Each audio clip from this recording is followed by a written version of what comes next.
한 주간도 잘 지내셨죠? 예, 서로 한번 인사합시다. 잘 오셨습니다. 반갑습니다. 예. 이제 기도하심으로 2월 1일 밴쿠버 예수 산길교회 예배를 시작하겠습니다.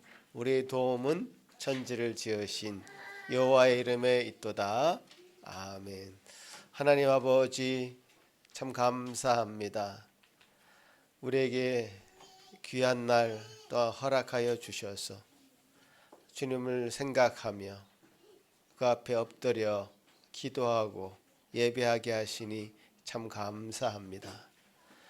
주님, 이 예배를 통해서 그 주님 더욱더 진정으로 알아가는 귀한 시간 되도록 함께하여 주시며 악한 마귀가 틈타지 않도록 지켜 돌보아 주시며 주님께 주신 은혜가 온전히 우리를 충만하게 하는 이 시간 되게 하여 주옵소서. 예수님 이름으로 기도합나이다. 아멘. 다 같이 일어나서 영광 돌리는 찬송 드립니다.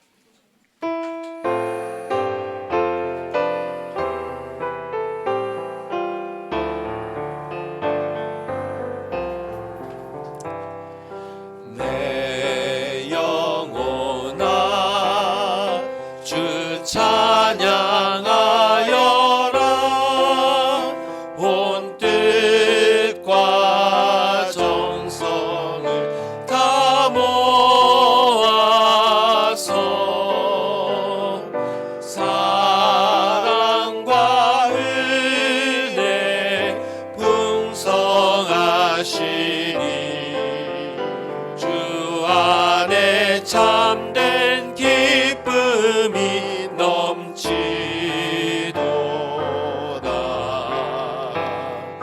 내 영혼아 주 찬양하여라.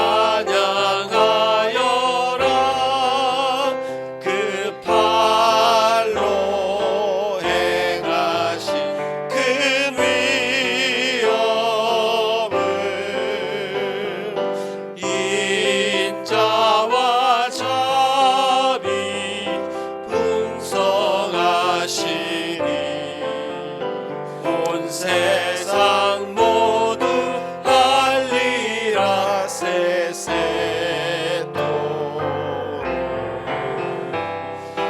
내 영혼아 주 찬양하여라.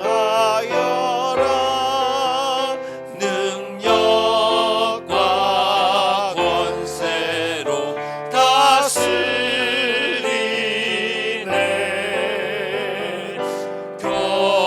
교만한 자는 물리치시고 이 낮고 천한 백성을 높이시네.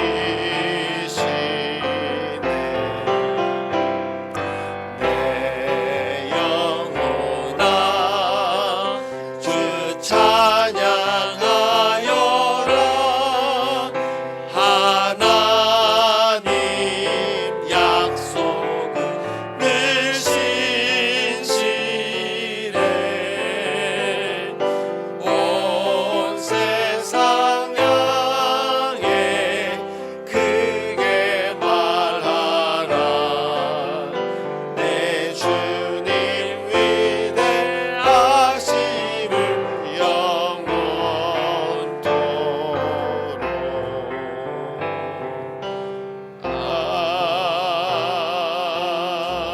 아멘.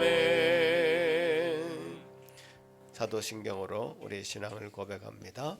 전능하사 천지를 만드신 하나님 아버지를 내가 믿사오며 그 외아들 우리 주 예수 그리스도를 믿사오니 이는 성령으로 잉태하사 동정녀 마리아에게 나시고 본디오 빌라도에게 고난을 받으사 십자가에 못 박혀 죽으시고 장사한 지 사흘 만에 죽은 자 가운데서 다시 살아나시며 하늘에 오르사 전능하신 하나님 우편에 앉아 계시다가 저리로서 산자와 죽은 자를 심판하러 오시리라. 성령을 믿사오며 거룩한 공예와 성도가 서로 교통하는 것과 죄를 사하여 주시는 것과 몸이 다시 사는 것과 영원히 사는 것을 믿사옵나이다. 아멘. 십계명을 낭독합니다.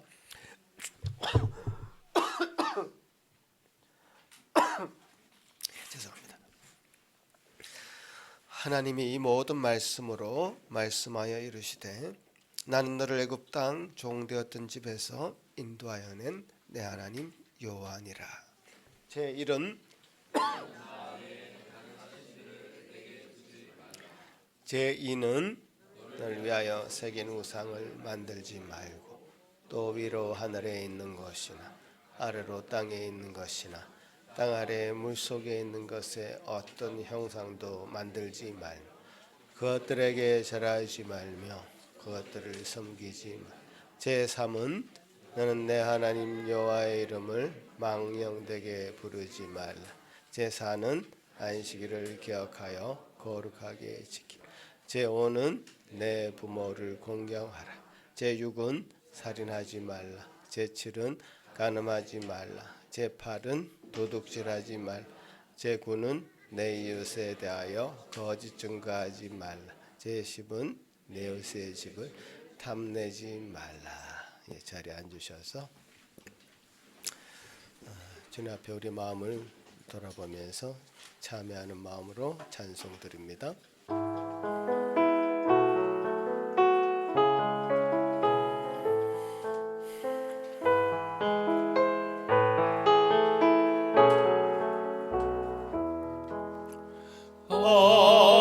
어려운 일 당할 때 나의 믿음 적으나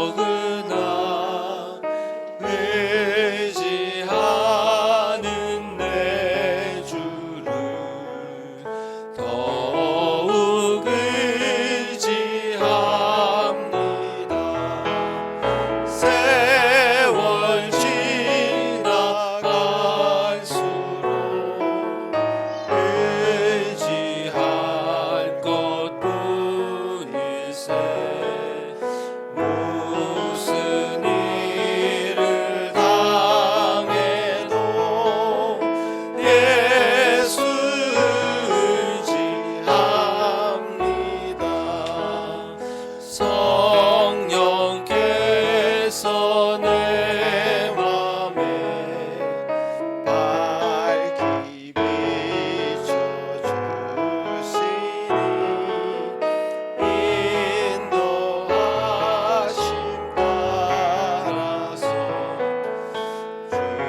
기도 드릴 때에 우리가 그동안 참 예수님을 의지하지 아니하고 다른 어떤 무엇인가를 의지하고 있었다면 그 모든 것 다 주님 앞에 회개하며 내려놓을 수 있기를 여러분 간구하며 주님 앞에 나아가기를 원합니다. 같이 기도합니다. 하나님 아버지 감사합니다. 주님께서 인도하여 주시고 주님 예수님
여호와는 마음이 상한 자를 가까이 하시고 중심으로 통회하는 자를 구원하시는도다.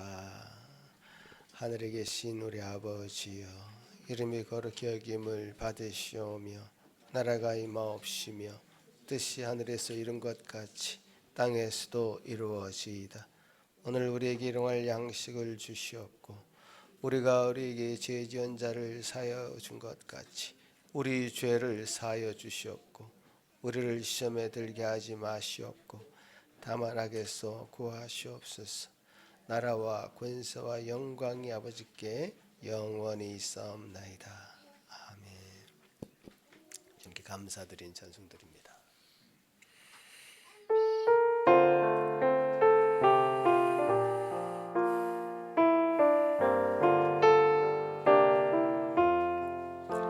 나의 갈 길 다가도록 예수 인도하시니 내 주 안에 있는 긍휼 어찌 의심하리요. 믿음으로 사는 자는 하늘 위로 받겠네. 무슨 일을 만나든지 만사 형통하리라.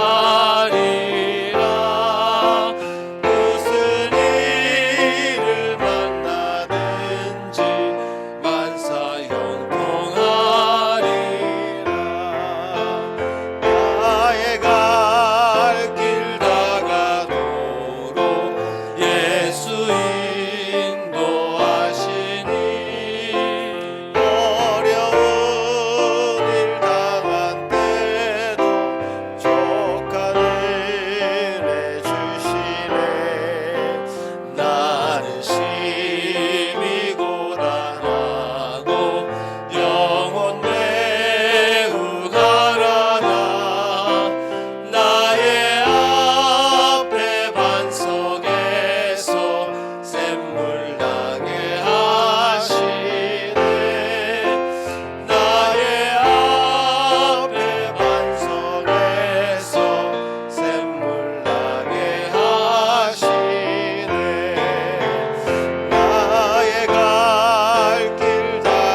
계시록 14장 교독하시겠습니다. 또 내가 보니 보라 어린 양이 시온 산에 섰고 그와 함께 14만 4천이 서 있는데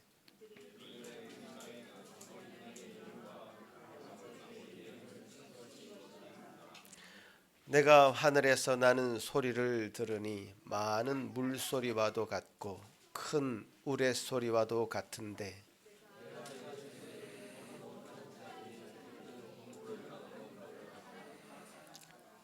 그들이 보좌 앞에 내 생물과 장로들 앞에서 새 노래를 부르니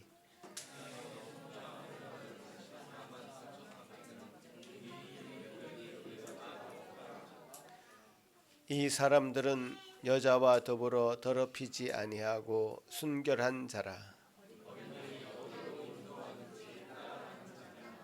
사람 가운데서 속량함을 받아 처음 익은 열매로 하나님과 어린 양에게 속한 자들이니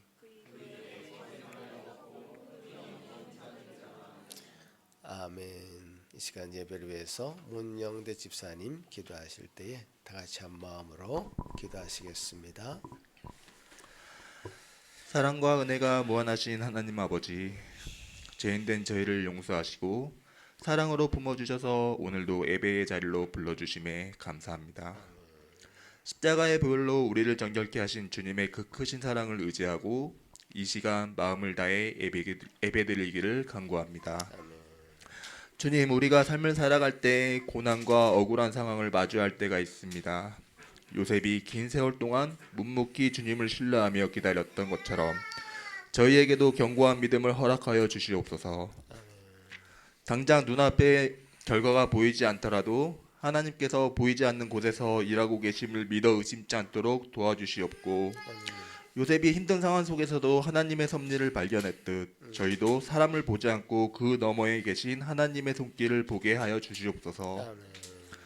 오늘 말씀을 전해주실 이기선 목사님께 성령님의 은혜를 더하여 주시고 듣는 저희의 마음에 깊이 새겨지어 100배의 결실을 맺게 해주실 줄 믿사오며 우리의 시작과 끝이 되시는 예수 그리스도의 이름으로 기도드렸습니다. 아멘.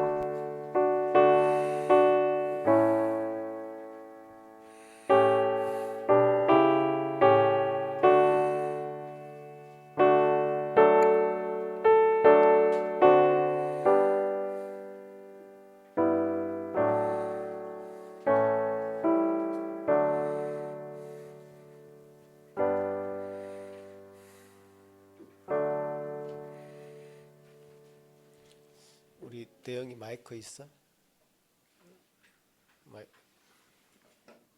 대영 이리 왔어요. 우리 성경 봉독할 때 제가 영어를 하지 않고 우리 대영이가 마이크를 잡고 영어를 하겠습니다. 조금 원어민 발음이 좀 필요한 것 같아가지고. 예. 예. 말씀 봉독할 때에 제가 한글 읽으면 여러분이 다 같이 영어로 합니다. 그렇지만 대영이는 마이크를 잡고 영어로 하면 되겠습니다. 자, 말씀 봉독합니다. 창세기 45장. 요셉이 시종하는 자들 앞에서 그 정을 억제하지 못하여 소리질러 모든 사람을 자기에게서 물러가라 하고 그 형제들에게 자기를 알리니 그때에 그와 함께 한 다른 사람이 없었더라. Then Joseph could not control himself before all those who stood by him. He cried, "Make everyone go out from me." So no one stayed with him when Joseph made himself known to his brothers. 예, 같이 따라해 주세요. 좋습니다. 영어. 예.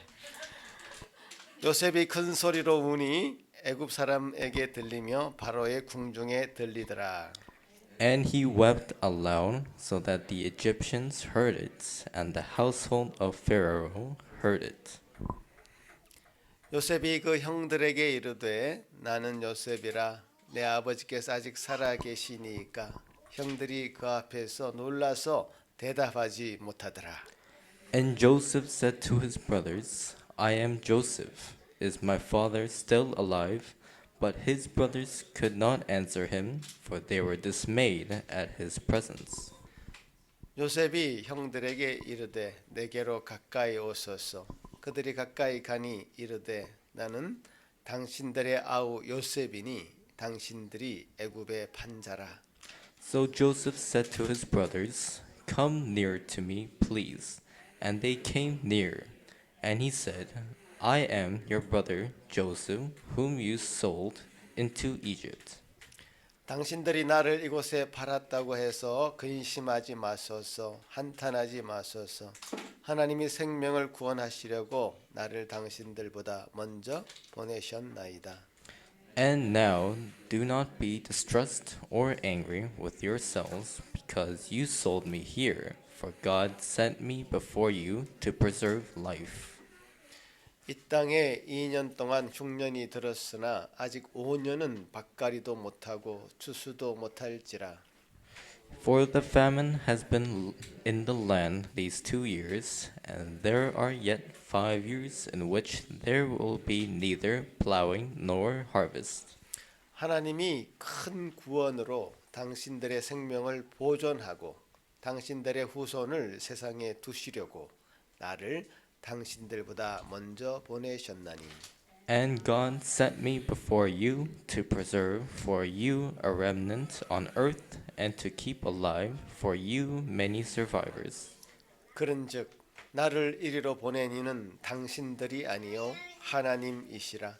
하나님이 나를 바로에게 아버지로 삼으시고 그 온 집의 주로 삼으시며 애굽 온 땅의 통치자로 삼으셨나이다. And so it was not you who sent me here, but God. He has made me a father to Pharaoh and lord of all his house and ruler over all the land of Egypt. 아멘. 예, 감사합니다. 예, 우리 암송 하는 시간이죠. 우리 아이들 다 같이 한번 일어나십시다. 아이들 다 같이 일어나서 베드로전서 1장 14절 15절 짧지 않은 말씀인데요. 우리 영어부터 자 영어 시작.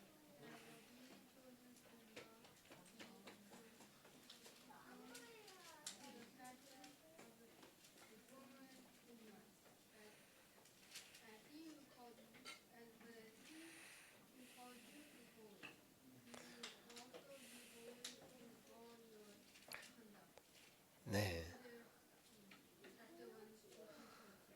네, 감사합니다. 예, 아멘.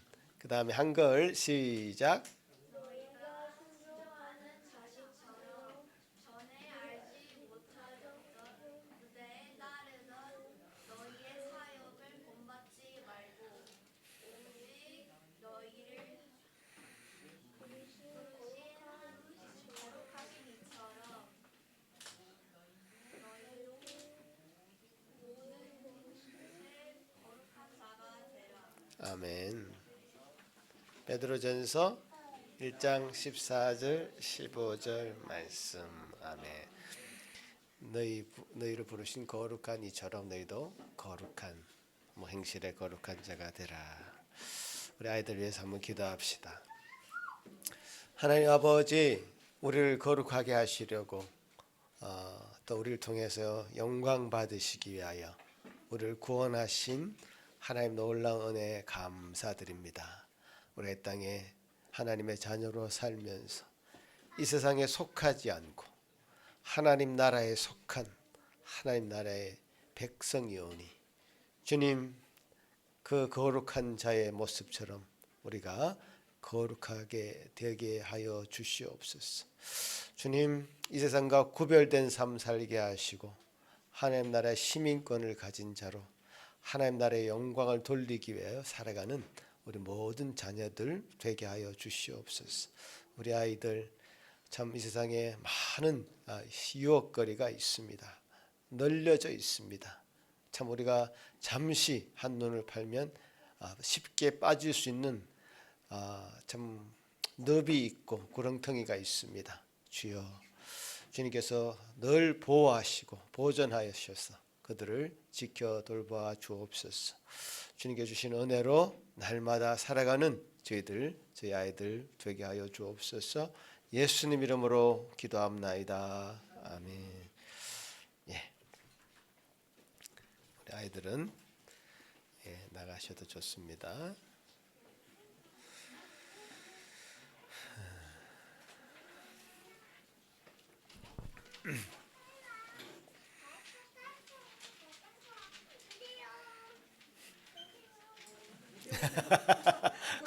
유도하지 마세요.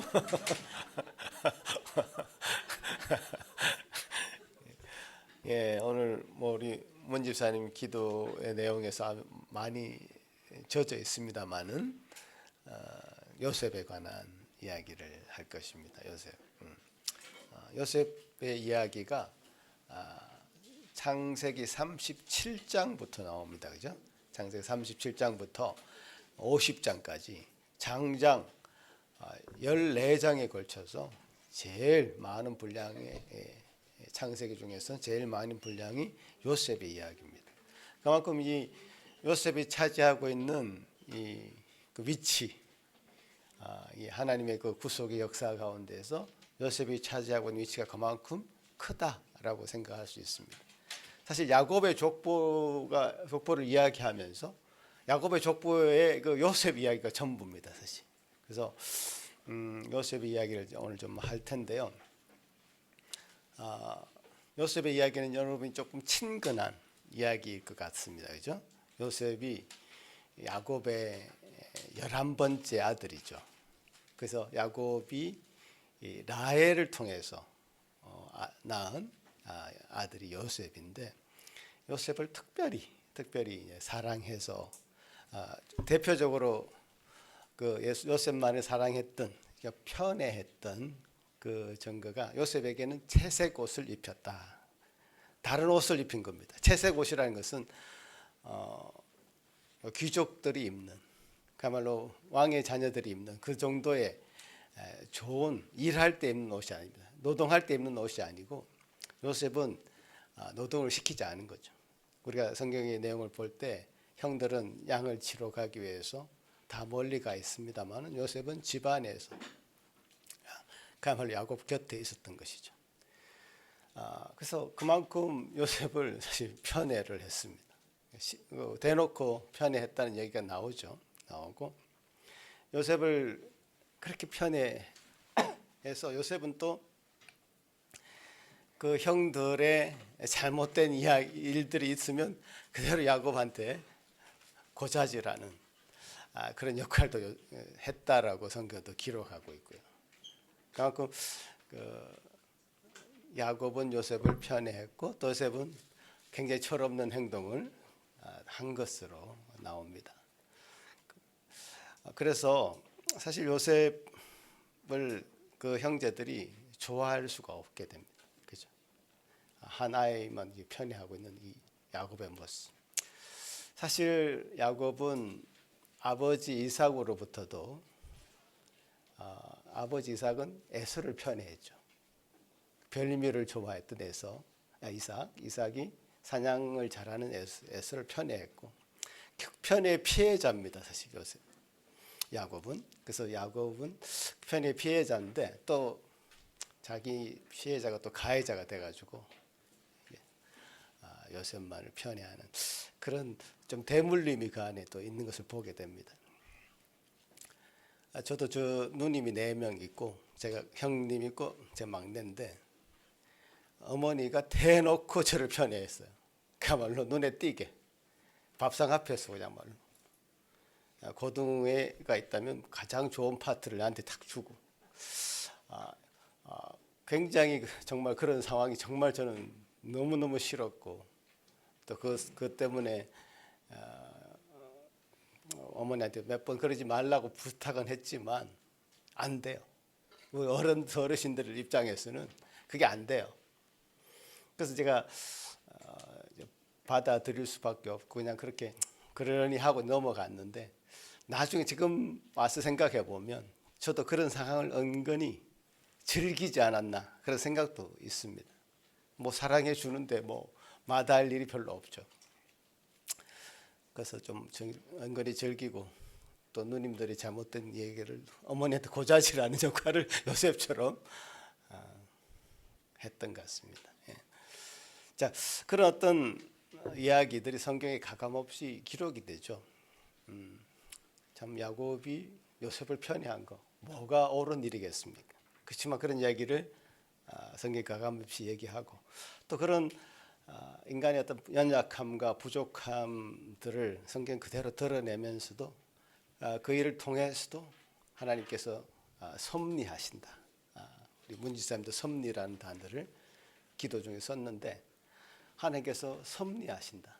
그 중에 하나님께서 그 일을 통해서 그 뜻을 이루어 가신다라는 것을 오늘 요셉의 이야기를 통해서 보게 됩니다. 그게 하나님의 구속의 역사죠. 요셉이 굉장히 형들로부터 뭐 부모님으로부터 미움을 받게 된 사건이 등장하죠. 꿈 이야기. 꿈 이야기를 합니다. 자기가 꾼 꿈 이야기. 지금 창세기 후반에 요셉 이야기는 꿈 이야기가 굉장히 많이 나오는데 곡식단들이 형들의 곡식단이 자기 곡식단을 향해서 절을 하고 해와 달과 11별이 자기 별을 놓고 향해서 절을 하고 하는 이 꿈 이야기를 형들 앞에 대놓고 얘기합니다. 부모님한테도 얘기하고 완전 이제 정말 철없는 행동이고 그렇게 보이죠. 그러면서 자기 요셉이 형들한테 그런 이야기를 하니까 형들은 뭐 미워서 어쩔 줄 몰라 하는 그런 상황이 되고 결국에는 사실은 이 꿈 이야기가 나중에 실현이 되죠. 이 꿈이 그야말로 이루어집니다. 이 꿈을 야곱은 그 마음에 철없는 행동을 하는 요셉을 혼내면서도 그 꿈을 마음에 담았다라고 야곱은 그렇게 성경에 기록하고 있습니다. 자, 그래서 구약 시대에 나오는 꿈은 요셉을 통해서 이렇게 보여주신 이 꿈 이야기는 그야말로 구약 시대에 또 일어나는 많은 현상들 중에 하나이죠. 오늘날 계시가 완성되었기 때문에 더 이상 꿈으로 이런 것을 보여주지는 않는데요. 꿈으로 당신의 뜻을 드러내는 일이 종종 있습니다. 그 요셉은 그런 통로로 그렇게 사용된 것이죠.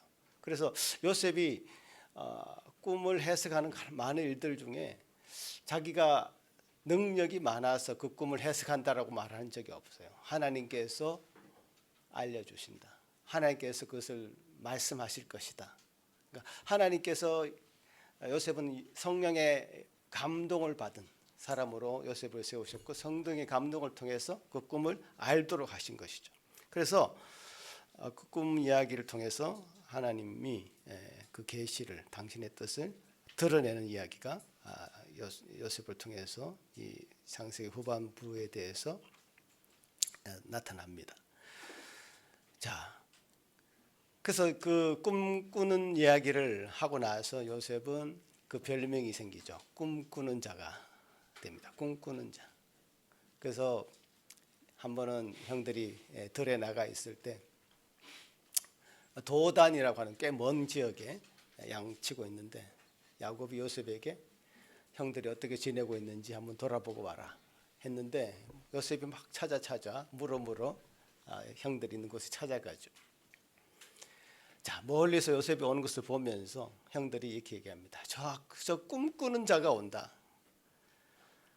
반갑게 동생을 맞이한 게 아니라 저 꿈꾸는 자가 오니까 우리는 잡아 죽이자. 얼마나 미웠으면 자기 동생이 오는데 자기 안부를 알기 위해서 동생이 오는데 그 동생을 잡아서 죽이려는 마음이 생겼을까? 너무너무 싫었던 거죠. 요셉이 너무 얼마나 싫게 저렇게 동생이 멀리서 오는 것을 보면서 잡아 죽이자고 이렇게 모의를 하게 됩니까? 그중에 이제 장남인 루벤이 잡아 죽이지는 말고 그냥 저 구덩이에 그냥 구덩이에 빠뜨리자 이렇게 제안한 장남이 그렇게 얘기하니까 나머지 형제들이 좀 그래도 그 뜻을 받아들입니다. 사실 이때 요셉은 첫 번째로 그 죽음을 모면합니다. 장남이 이 이야기를 안 했으면 그 형제들은 11형제들, 그 열형제죠, 열형제들은 그야말로 요셉을 죽였을 것 같아요. 르우벤이 그 제안을 했을 때 받아들여서 구덩이에 넣죠. 그래서 첫 번째 그 죽음을 면하는 그러니까 하나님의 어떤 섭리의 어떤 첫 번째 페이지죠. 죽음을 면합니다. 그리고는 야곱이 입혔던 그 채색옷을 벗겨서 구덩이에 집어넣습니다. 그래서 성경은 또 그 다음에 뭐라고 기록하고 있냐면 그 구덩이에는 물이 없었더라. 자, 구덩이에 물이 있었으면 어떻게 됐을까요? 빠져 죽었겠죠. 구덩이에 물이 없어서 또 죽음을 면하게 됩니다. 자, 그 물이 없는 상황에서 요셉은 그냥 거기서 이제 머물러 있었고, 그 네 번째 아들인 그 유다라는 사람이 요셉을 저렇게 그 구덩이에 넣는 것보다 그게 뭐 우리한테 무슨 유익이 있겠는가? 그냥 팔아버리자. 그렇게 제안을 합니다. 자, 이때 또 한번 죽음을 모면합니다.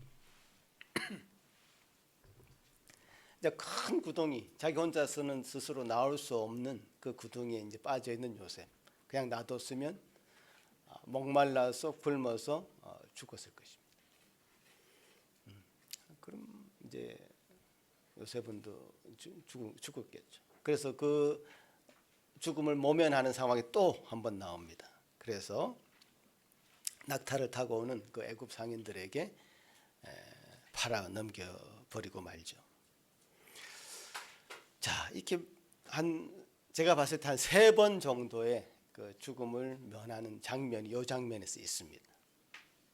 그래서 요셉이 죽지 않고 애굽 상인들의 손에 팔려서 애굽에 이제 가게 되는 장면이죠.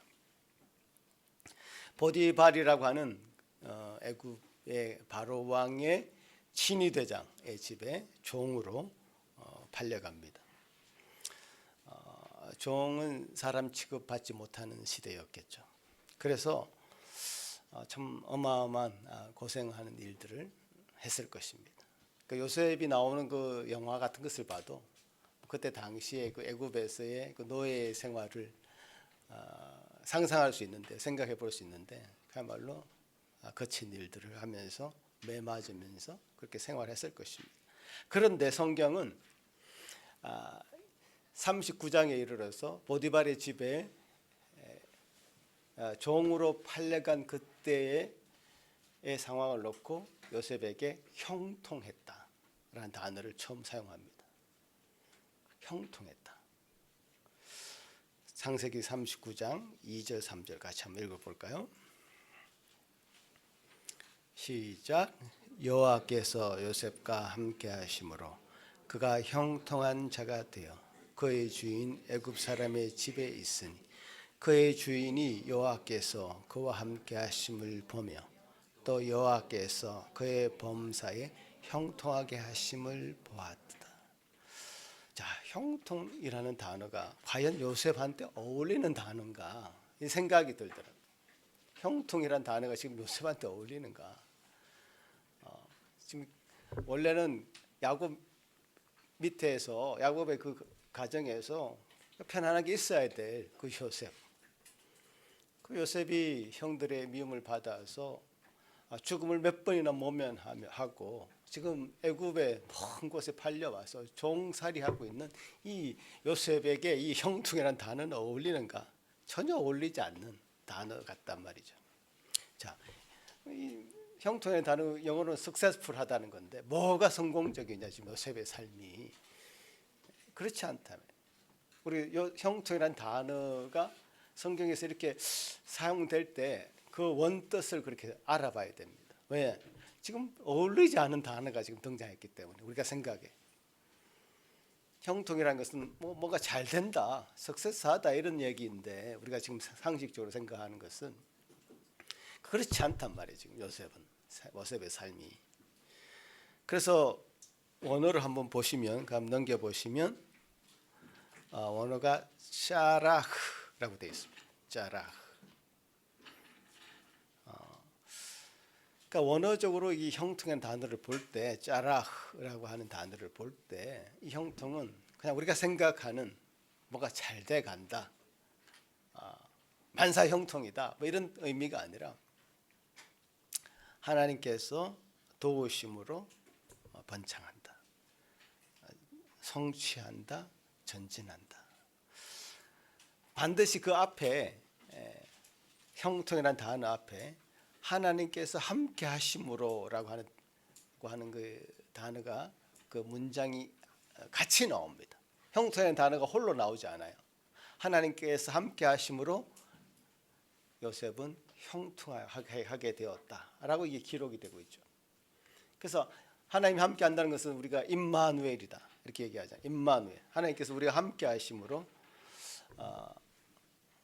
우리가 참 하나님 앞에서 형통한 삶을 누릴 수 있다는 건데, 바로 그렇게 형통이라는 단어가 사용됩니다. 그리고 이제 형통의 단어가 이게 원어적으로 이렇게 사용되는 될 때 이 분사 형태로 나옵니다. 분사라는 것은 한 번 그런 형통이 아니라 그 형통의 상태가 유지되었다. 형통의 상태가 유지되었다라는 뜻입니다. 그 하나님께서 요셉과 함께 하심으로 요셉의 삶은 늘 그렇게 형통했다, 이렇게 기록되고 있는 것이죠. 하나님과 함께 하심으로 어떤 상황에서도 그분의 뜻을 이루어가는, 나가는 것, 그것이 정말 형통이다, 이런 것이죠. 그래서 형통의 진정한 의미는 상황의 어떤 평안함이 아니다, 하나님께서 함께 하시는 그 은혜로운 상태를 의미하는 것이다.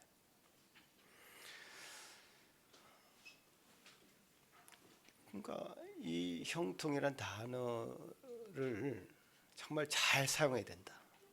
우리 아내 이름도 형자가 들어가 있는데 아마 할아버지가 믿으면서 이 형통의 형자를 딴 것 같아요. 그렇게 얘기했던 것 같아요. 그래서 하나님을 믿는 자녀들의 그 형통이라는 단어의 의미를 우리가 분명히 알아야 된다. 그것은 임마누엘 하나님 우리 함께 하심으로, 하나님께서 우리 함께 하심으로 얻게 되는 그 형통, 그 성취, 하나님 뜻을 이루어가는 도구로서의 그 형통을 얘기하는 것이죠. 노예로 팔려간 이 요셉이 보디발의 집에서 참 그야말로 일을 잘했던 것 같습니다. 일을 너무너무 잘한 사람이었어요. 그런 재능이 있었던 것 같습니다. 그래서 일도 잘하고 좀 똑똑하고 또 일하기를 좋아하고, 요셉의 삶을 보면 좀 그런 것 같아요. 그 세상적인 성공이라고 말할 수는 없죠, 요셉의 삶을 보면. 그렇지만 죽을 고비를 넘겨가면서 가고 있는 요셉의 어떤 삶의 어떤 여정을 보면 이 상태가 형통이라고 얘기할 수 있겠구나라는 생각을 우리가 해야 됩니다. 그런데 또 한 번 죽을 고비를 넘기죠. 억울한 누명을 씁니다. 보디발의 아내가 유혹하는 것을 뿌리칩니다. 자, 보디발의 아내는 권력을 가진 여자이죠. 자기의 유혹을 뿌리친 그 요셉을 너무너무 또 미워하게 되죠. 자존심이 상한 거죠. 그래서 억울하게 누명을 씌워서 요즘 말로 하자면 강간범으로, 강간미수범으로 그야말로 감옥에 쳐넣게 됩니다. 그런데 성경은요, 또 그 대목에서도 요셉의 삶을 형통이라는 단어로 표현합니다. 한 번이 아니죠. 지금 형통이라는 단어가 몇 번 나오는데 지금 강간미수범으로 감옥에 들어가 있는 그 상태의 요셉에게도 형통이라는 단어를 씁니다. 창세기 39장 23절 같이 한번 볼까요? 시작. 간수장은 그의 손에 맡긴 것을 무엇이든지 살펴보지 아니하였으니 이는 여호와께서 요셉과 함께 하심이라. 여호와께서 그를 범사에 형통하게 하였더라. 지금 참 노예로 가서 집안을 돌보던 일을 하던 그 요셉이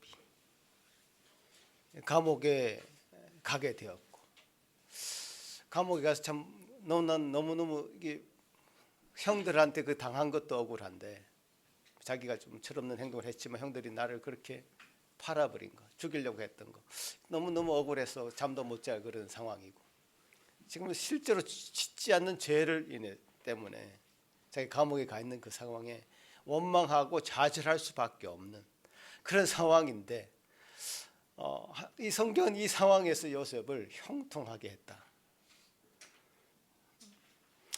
라고 이 상황을 기록하고 있다는 것이죠. 그게 중요합니다.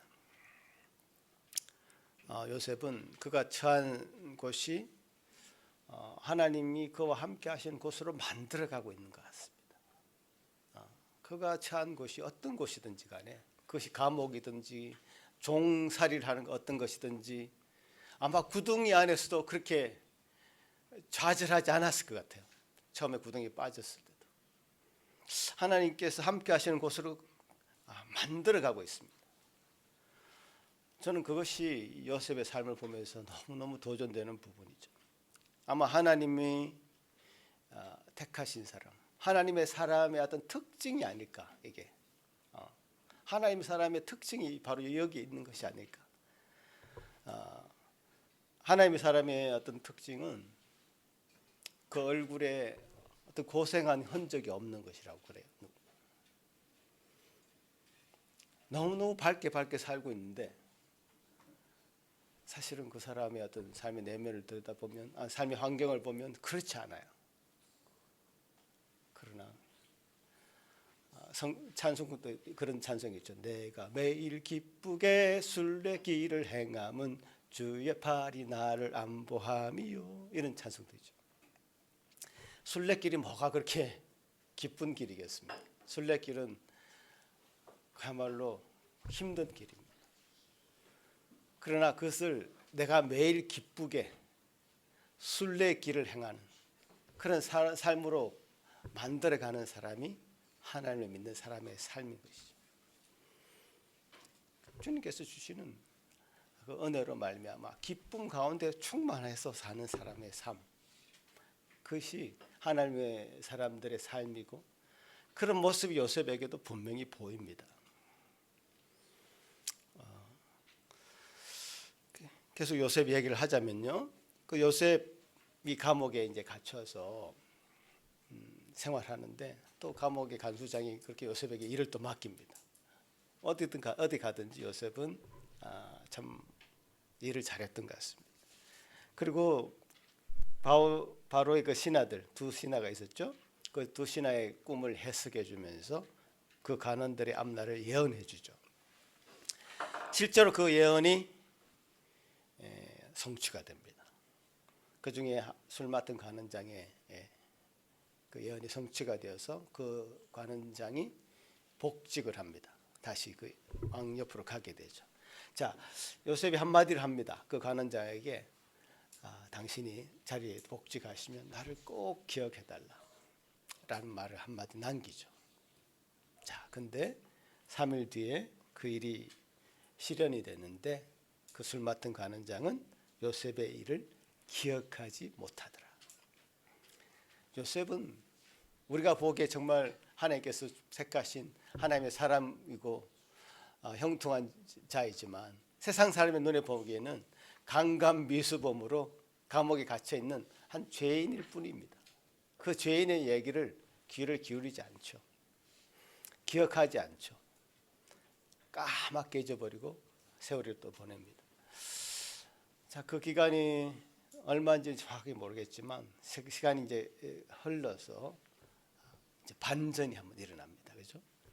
바로 왕이 이제 꿈을 꾸게 되는 거죠. 살찐 7 암소, 그리고 아주 흉하고 파리한 그 암소 7마리가 있는데 흉하고 파리한 암소가 살찐 암소를 잡아먹습니다. 또 살찐 이삭이 있고 7잎사귀 있고 아주 흉한 파리한 잎사귀가 있는 이삭이 있는데 파리한 잎사귀가 살찐 이삭을 잡아먹죠. 이 꿈을 놓고 바로는 너무 번민합니다. 이 도대체 무슨 꿈일까? 그 애굽에 있는 모든 술사들, 지혜자들 다 모읍니다. 점술가들 다 모아서 도대체 이게 무슨 내용인가 알아봤지만 알 수가 없죠. 하나님이 계시하시는 꿈이거든요. 하나님의 영에 감동된 사람만 알 수 있는 그런 내용이겠죠.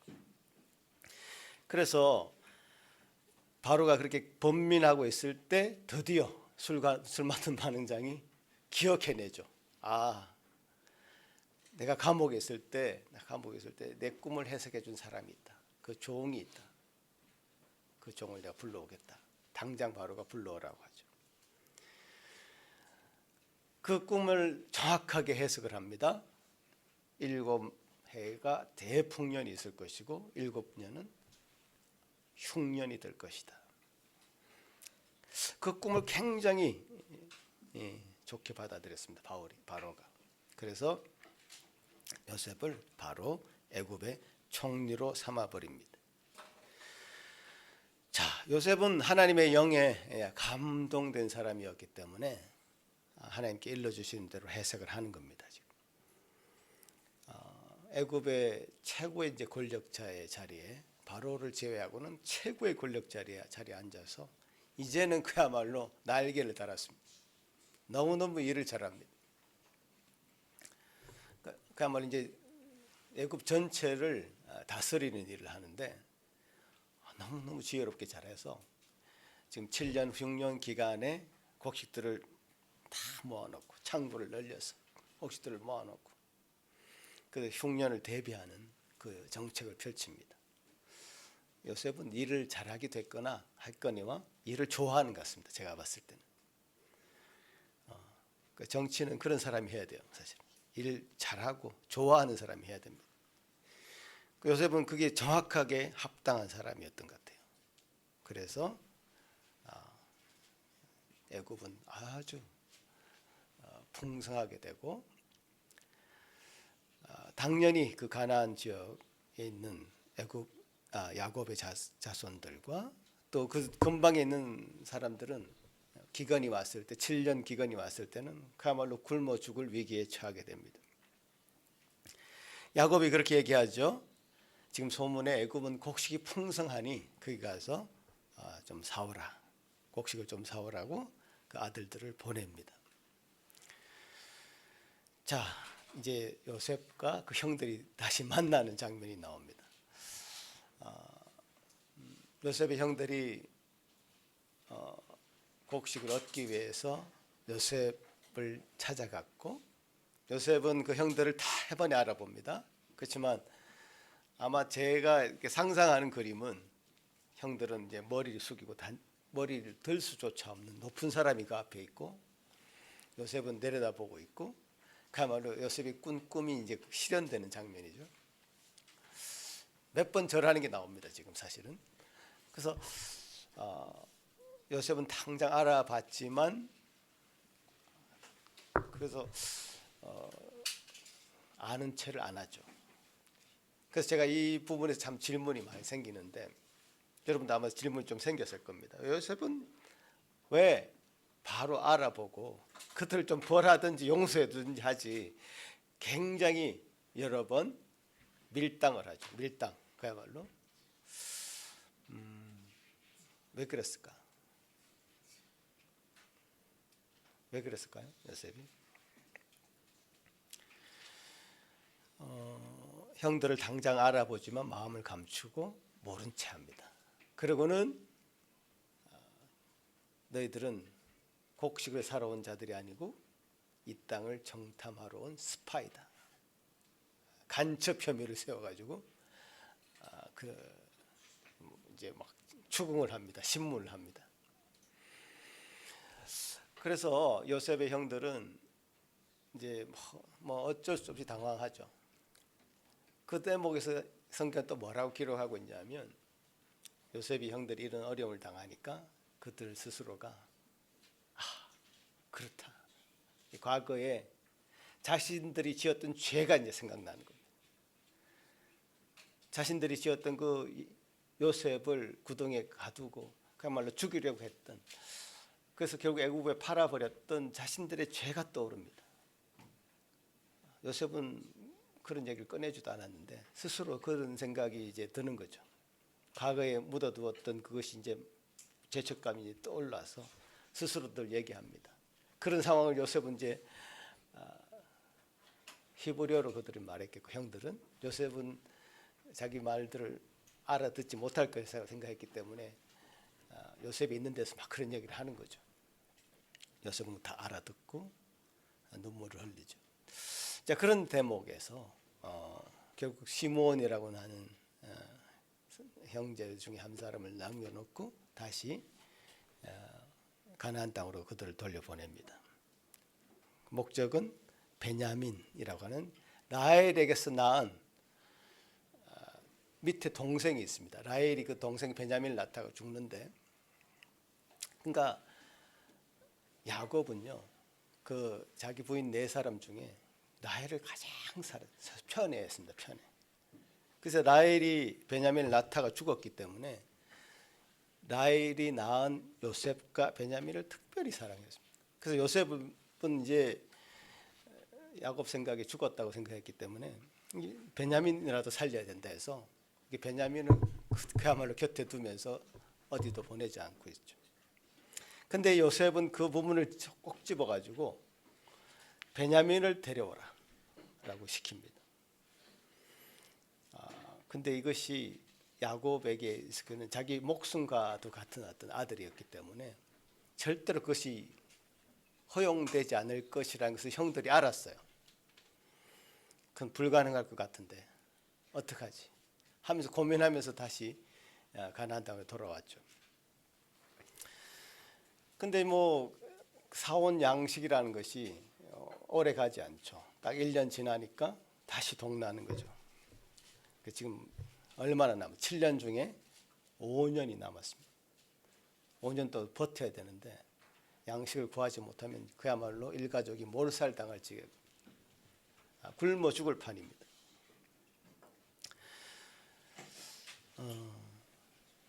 그러면서 또 베냐민을 데려가야 된다고 주장해서 베냐민을 데려오죠. 그게 요셉이 이렇게 밀당을 하면서 그야말로 바로 용서가 아니라 야곱의 형제들, 야곱의 아들들, 요셉의 형들을 과의 관계를 회복하는 과정으로 이 과정을 삼는 것 같습니다. 제가 봤을 때는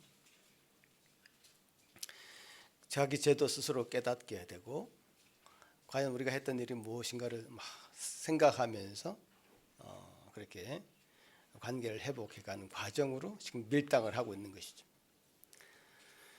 이제 두 번째 왔을 때 이제 베냐민을 결국 데리고 옵니다. 베냐민을 데리고 왔는데 이제 이때는 더 이상 요셉이 이제 참지 못하고 다른 시종들 다 물리치고 형들과 정말 대면합니다. 그것이 오늘 본문 45장의 대목이죠. 그 정을 억제하지 못하고 이제 요셉은 펑펑 울죠. 그리고 내가 요셉이다. 당신들이 팔아버린 그 동생 요셉이라고 얘기합니다. 자, 그때 형들은 너무너무 그 상황이 이해할 수 없고 받아들여질 수 없어서 아무 말도 못합니다. 그래서 요셉은 그 형들한테 그 일방적으로 지금 얘기하고 있는데, 당신들이 나를 그렇게 팔았으나 근심하지 마십시오. 한탄하지 마십시오. 하나님이 당신들의 생명을 구원하시기 위해서 나를 이곳에 먼저 보냈습니다. 자, 이 대목이 그야말로 그 하나님의 그 섭리가 이제 완성되는 대목인데요. 하늘의 별과 같이 바다의 모래와 같이 수많은 자손들을 주겠다고 약속한 그야말로 하나님이 아브라함과 이삭과 야곱의 그 자손들, 이제 굶어 죽을 지경에 처해 있는 그들을 그 생명을 구원하시기 위해서 요셉을 먼저 애굽에 보냈다는 얘기를 지금 요셉이 하고 있는 것입니다. 요셉은 미리 하나님의 그 구속의 역사 가운데 일어날 일들을 알고 있었던 것이고요.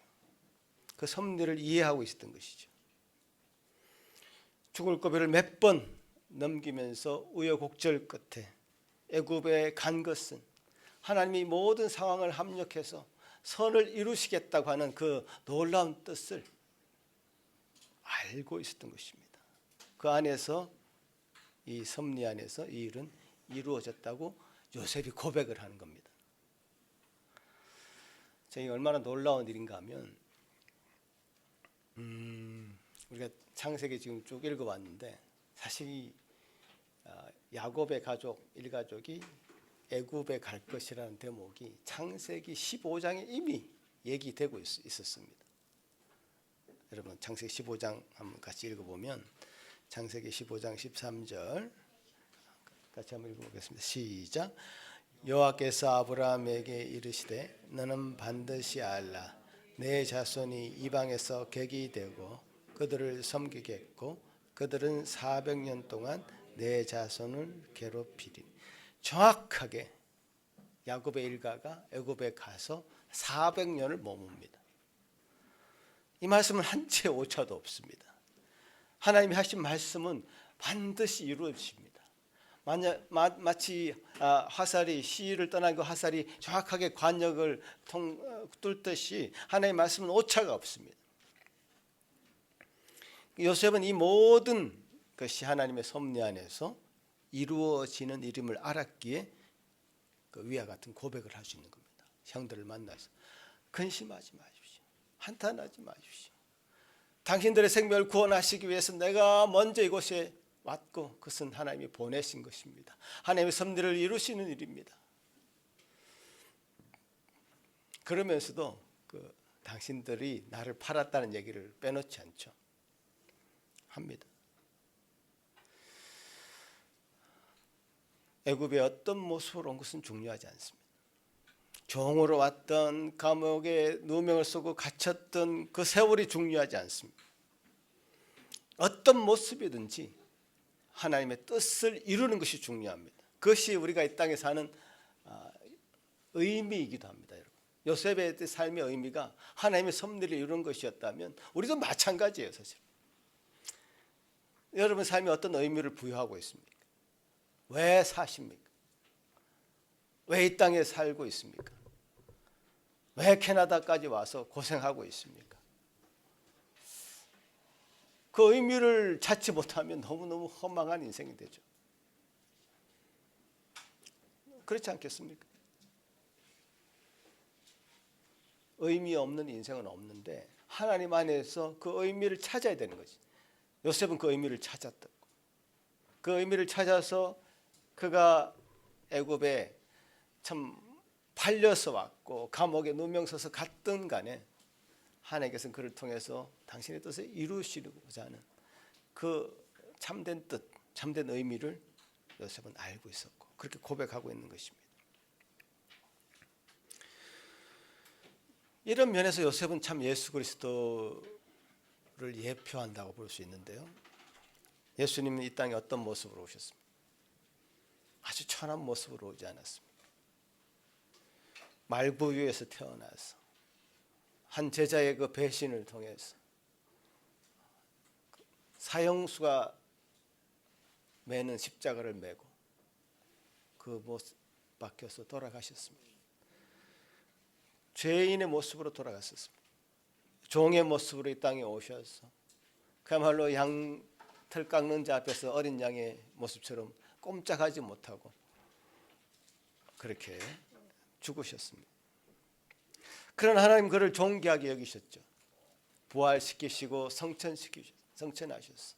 우리를 다스리시는 왕이 되시고 그 권세를 회복시키셨습니다. 그리고 그 하나님이 참 다시 이 땅 가운데 다시 올 것이라고 하는 그 놀라운 은혜를 우리에게 보여주셨습니다. 그 섭리를 결국 이루실 것입니다. 그러니까 예수님이 이 땅에 어떤 모습으로 살았는지는 중요하지 않습니다. 예수님의 유일한 관심은 하나님의 뜻을 이루고 하나님의 일을 하는 것이었습니다. 우리가 형통을 이야기할 때 하나님이신 예수님조차도 어떻게 형통하다고 우리가 얘기할 수 있을까요? 얘기할 수 없죠. 참 억울한 죽음을 당한 사형수였다고 말할 수밖에 없죠. 그러나 하나님 나라에서는 그는 하나님의 섭리를 하나님의 뜻 안에서 이루신 우리의 구원자가 되십니다. 전혀 다른 세계관이죠. 그러니까 요셉이 바로 이 하나님의 구원 역사의 한 페이지에서 예수님처럼 많은 사람들의 생명을 구원하는 역할을, 특별히 약속의 그 사람들, 아브라함의 자손들 중에 하나님께서 이삭과 야곱을 통해서 내려주신 약속의 그 자녀들을 구원하는 역할로 요셉을 사용한 것이죠. 그리고 세 번째 방문을 통해서 야곱이 드디어 요셉을 만납니다. 이 장면이 너무너무 이제 감격적인 장면인데요. 야곱의 삶을 돌아보면서 이제 자기 자신이 스스로 130년 동안 험악한 세월을 살았다고 바로 왕 앞에서 고백을 하는데 참 험악한 세월을 살았습니다. 형통이라는 단어의 의미를 통해서 봐도 어떻게 야곱의 삶이 이렇게 형통하다고 말할 수 있을까? 바로 형 에서와 비교해봐도 그렇게 말할 수 있지 않을 것 같아요. 야곱의 삶은 그냥 남은 그 가족 일가족 숫자를 이제 세 보는데 70명밖에 남지 않았습니다. 근데 에서는 어떻습니까? 지난주 얘기했듯이 에서는 자기가 거느리는 사병만 400명이었습니다. 그 가족들 또 병사가 아닌 사람들까지 합치면 수천을 거느리는 그 지역의 왕이 되어 있었습니다. 그 창세기 여러분 지금까지 장절을 구분해서 읽었습니다만은 13세기 이전에는 이 장절 구분이 없었습니다. 그럼 창세기를 그때 당시 13세기 이전의 사람들은 어떻게 읽었을까요? 장절 구분이 없습니다. 어떻게 읽었냐면 톨레도트라고 하는 게 단어, 히브리 단어인데 톨레도트가 이제 역사, 계보 이런 식으로 이제 사용되는 단어입니다. 그러니까 족보가 계속 나오잖아요. 족보. 그래서 창세기를 족보로 따져 보니까 딱 10장으로 구분이 됩니다. 10장. 아담의 족보도 나오고 그 뒤에 노아의 족보도 나오고 셈의 족보도 나오고 아브라함의 아버지 데라의 족보도 나오고. 그러니까 그 요셉의 이야기는 야곱의 족보에 나오는 그 마지막 파트죠. 족보로 이게 에서의 족보도 나오고 이스마엘의 족보도 나오고 이삭의 족보도 나오고. 그러니까 이 족보로 따져 보니까 10장이 되더라 이게. 그 10장 중에 에서의 족보를 보면 너무너무 화려합니다. 이스마엘도 그렇습니다. 그러나 그 비교해서 이삭과 약속의 그 계보의 그 계보를 따르는 야곱은 형편은 없습니다, 사실. 그러니까 창세기 전체 흐름에서 형통이라는 단어를 우리가 어떤 식으로 사용해야 되는지를 미리 다 보여줬어요. 에서 아니다. 에서가 나중에 에돔 족속이 되거든요. 에서의 그 족속이. 에돔 족속은요, 나중에 헤롯 왕 알죠? 신약에 예수님을 어릴 때 2살 아이 밑으로 다 잡아 죽이라고 명령했던 예수를 죽이기 위해서 헤롯이 사실 에돔 족속의 후손입니다.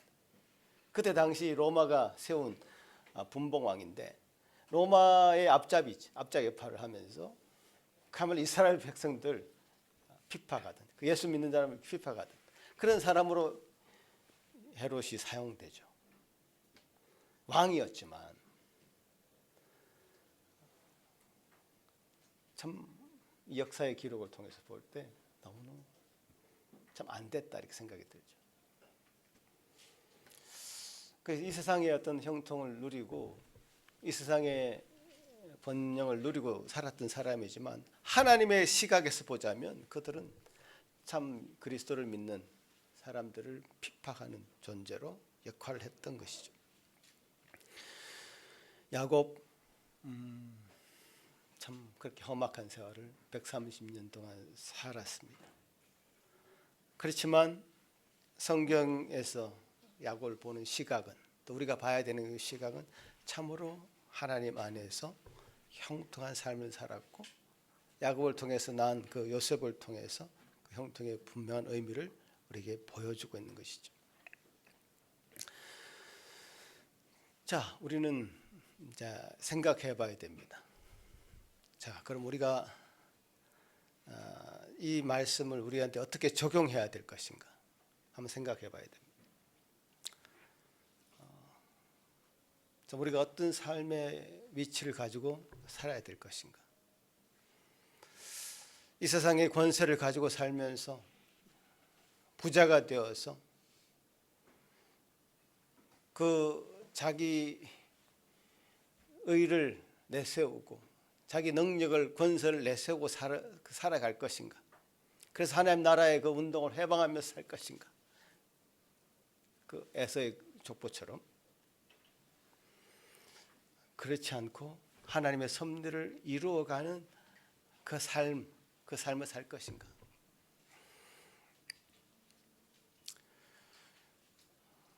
크리스찬 중에서도요, 자기 자녀들을 자랑하고 싶어하는 많은 부모들이 있습니다. 우리 아들 뭐 아이비리그 갔다, 하버드에 갔다, 예일에 갔다, 좋은 대학에 가서 뭐 좋은 직장에 다니고 돈도 많이 번다. 그런데 교회는 안 다닌다. 신앙생활을 어떻게 하는지는 잘 모르겠다. 근심 없이 얘기합니다.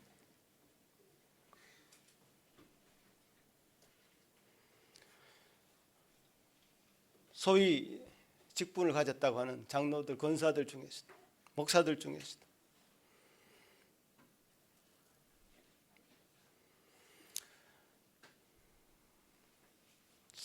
하나님의 나라의 관점에서 하나님 나라에 관심이 없어요. 우리 마음이 아예 하나님의 나라의 그 섭리나 그 역사에 관심이 없으면서 그래도 교회에서 그런 신앙생활을 버젓이 할 수 있습니다. 우리 마음은 그렇습니다. 우리 인간은 그렇게 자신을 속일 수 있습니다. 그것이 인간입니다.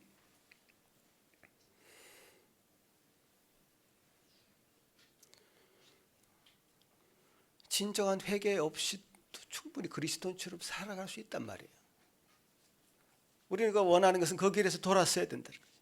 감정적으로만이 아니라 진정으로 그 삶에 주님 원하시는 방향을 가지고 삶을 돌이켜야 되는 것이죠. 내 잘못을 인정하는 데서만이 아니라 우리 삶의 방향을 돌이켜서 예수 그리스도께로 나아가야 되죠. 우리 어떤 전인격적인 삶이 예수님께로 나아가지 않는다면 글쎄 하나님을 이용하는 것밖에 되지 않을까요? 하나님을 이용해서 자기가 이 세상에 잘 먹고 잘 살기 위해서 뭔가를 하고 있는 것이 아닐까. 어떤 면에서 진정한 회개가 필요한 것이죠. 그래야만이 하나님 앞에서 형통한 자가 됩니다. 진정한 회개를 통해서 야곱이 이스라엘로 하나님 이름 바꾸셔서 하나님께서 좀 간교하게 보이는 그 사람을 바꾸셔서 사용하셨다. 철없는 그 요셉을 바꾸셔서 하나님의 섭리를 이해하는 사람으로 바꾸셔서 사용하셨단 말이에요. 바꾸지 않고 어떻게 우리가 사용받을까요? 우리 마음이 그대로 있는데 어떻게 하나님께서 우리를 쓰시겠습니까? 진정한 회개가 필요한 시점이죠.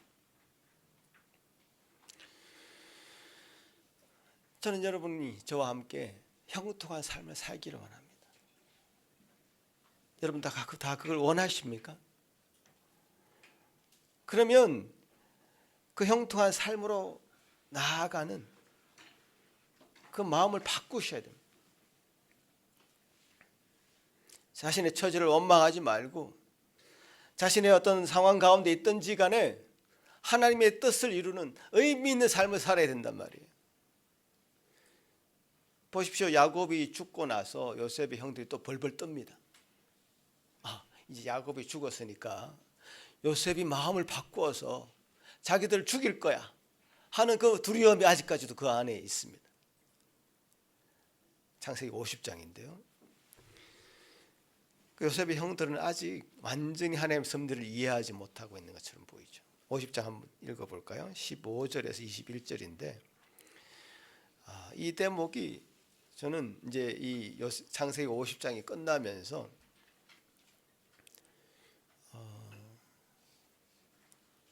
정말 우리가 하나님께서 집요하게 그 사람을 바꾸시기를 바꾸십니다.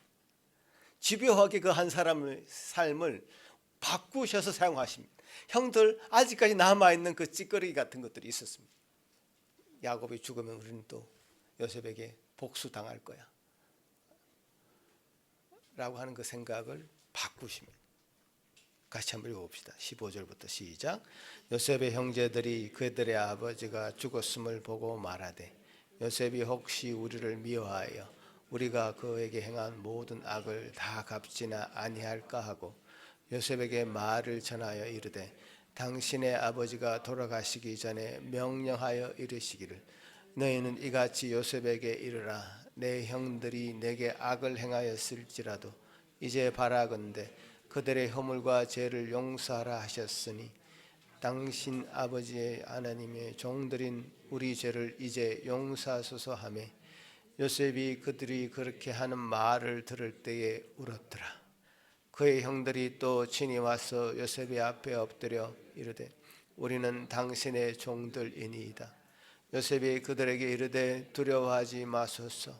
내가 하나님을 대신하리이까. 당신들은 나를 해하려 하였으나 하나님은 그것을 선으로 바꾸사 오늘과 같이 많은 백성의 생명을 구원하게 하시려 하셨나니 당신들은 두려워하지 마소서. 내가 당신들과 당신들의 자녀를 기르리이다 하고 그들을 간곡한 말로 위로하였더라.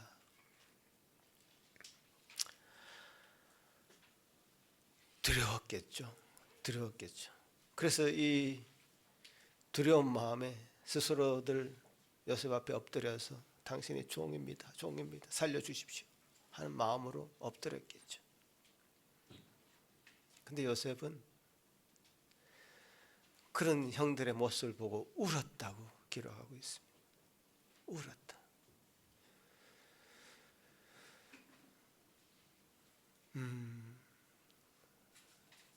아직 그 마음이 변하지 않은 형들의 그 모습을 보고 울었을 것이고요.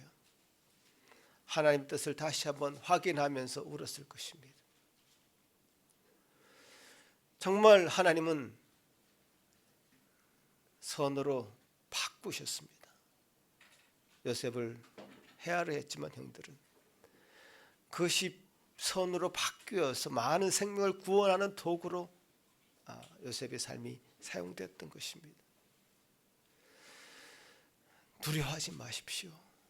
당신들과 당신들의 자녀를 내가 기르겠습니다. 간곡한 말로 위로했습니다. 참 간곡한 말로 위로했다는 말이 참 많이 다가오는데요. 간곡한 말로 저와 여러분을 위로하신 하나님의 음성을 들으시기 바랍니다. 바뀌셔야 됩니다. 하나님 앞에서 하나님의 섭리를 온전히 이해하는 사람으로 하나님의 자녀의 모습으로 하나님의 형통을 온전히 이해하는 사람으로 하나님께서 주시는 그 뜻을 온전히 이루어가는 사람으로 우리 심령이 바뀌어져야 됩니다. 하나님이 하시는 일은 이와 같습니다. 우리의 모든 연약함에도 불구하시고 우리의 연약함을 이해하고 우리의 육신의 약함에도 불구하고 우리를 사용하시고 우리를 통해서 하나님의 뜻을 이루어 가십니다. 그 하나님의 섭리를 이해하는 자만이 이 땅에서 형통한 삶을 누릴 수 있습니다.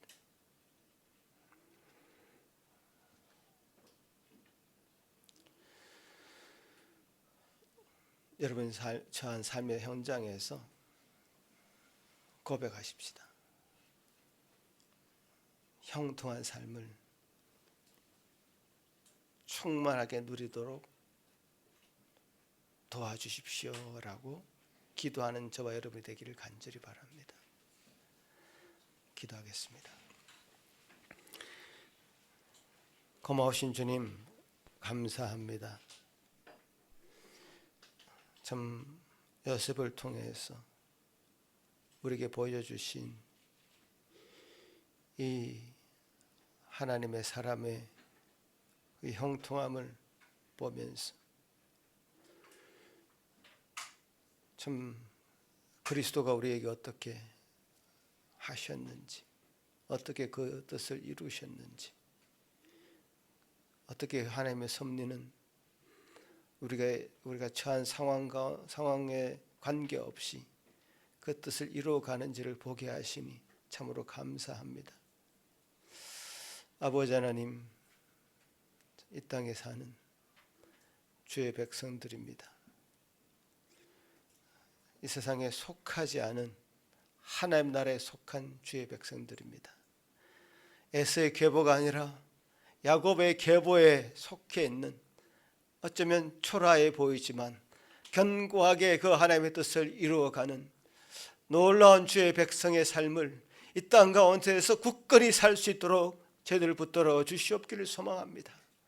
주님, 그것이 결국 예수 그리스도를 통해서 이 땅에 성취되고 실현된 것을 우리가 복음서를 통해서 보게 됩니다.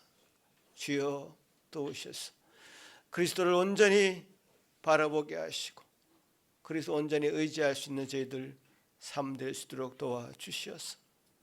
그리스도 안에서 온전히 평통한 삶을 누릴 수 있는 모든 주의 백성들 되게 하여 주시옵소서.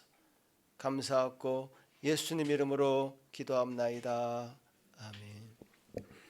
다 같이 일어나서 찬송 드립니다.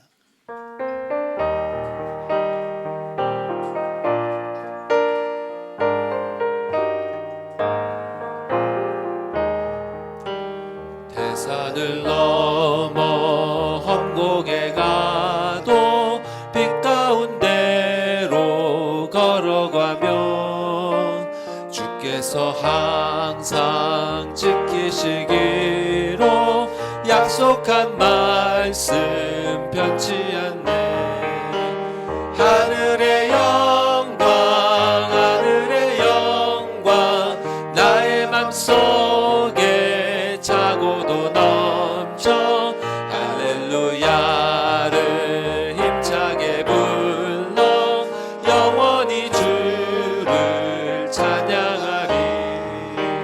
캄캄한 밤에 다닐지라도 주께서 나의 길 되시고 나에게 밝은 빛이 되시니 길 잃어버릴 염려 없네. 하늘의 영광 하늘의 영광 나의 맘속에 차고도 넘쳐 할렐루야를 힘차게 불러 영원히 주를 찬양하리. 광명한 그 빛 마음의 바다 찬란한 천국 바라보고 할렐루야를 힘차게 불러 날마다 빛에 걸어가리. 하늘의 영광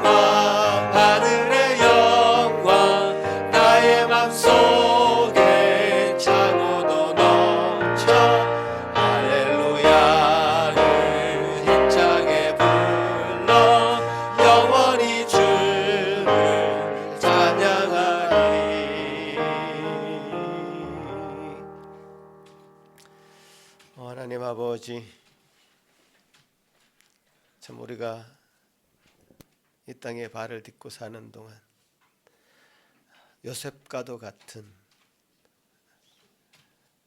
그 고난이 점철되어 있는 그 삶을 살 수밖에 없을 것입니다. 하나, 요셉의 그 모든 상황 가운데서 하나님께서 함께 하심으로 형통함을 입었다고 성경이 기록하는 것처럼 우리도 그렇게 형통한 삶을 살고 싶습니다. 주님의 뜻을 이루는 삶을 살고 싶습니다. 우리가 결단하고 주님 앞에 나아가오니 주여 이 예물이 우리의 결단의 표시가 되게 하시고 우리가 주님 앞에서 우리 삶을 드리는 그 놀라운 예물 되게 도와 주시옵소서.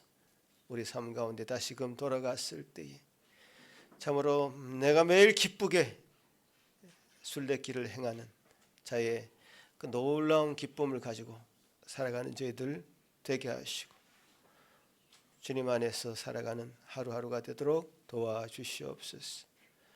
주님의 뜻을 이루는 하루하루가 되도록 도와주시옵소서. 예수님 이름으로 기도합나이다. 아멘. 네, 자리에 앉으십시오.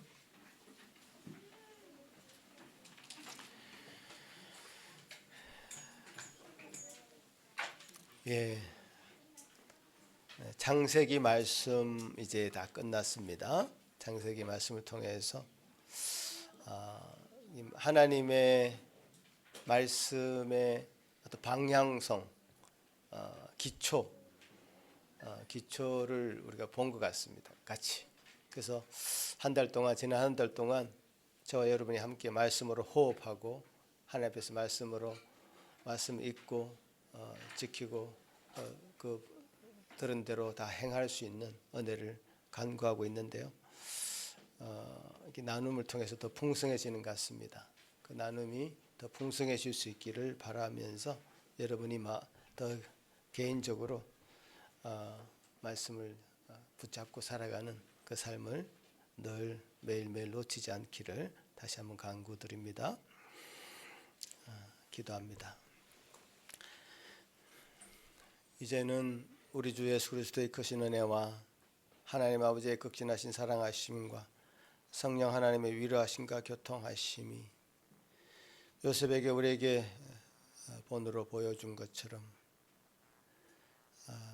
이 땅 가운데 참 하나님께서 이루시는 섭리하시는 그 삶을 살아드리기를 간절히 소망하고 바라서 그 하나님께로 그리스도께로 돌아가기를 원하는 그 안에 살기를 원하는 여기 머릿속에 모든 심령들 위해 지금부터 영원토록 함께 있을지어다. 아멘.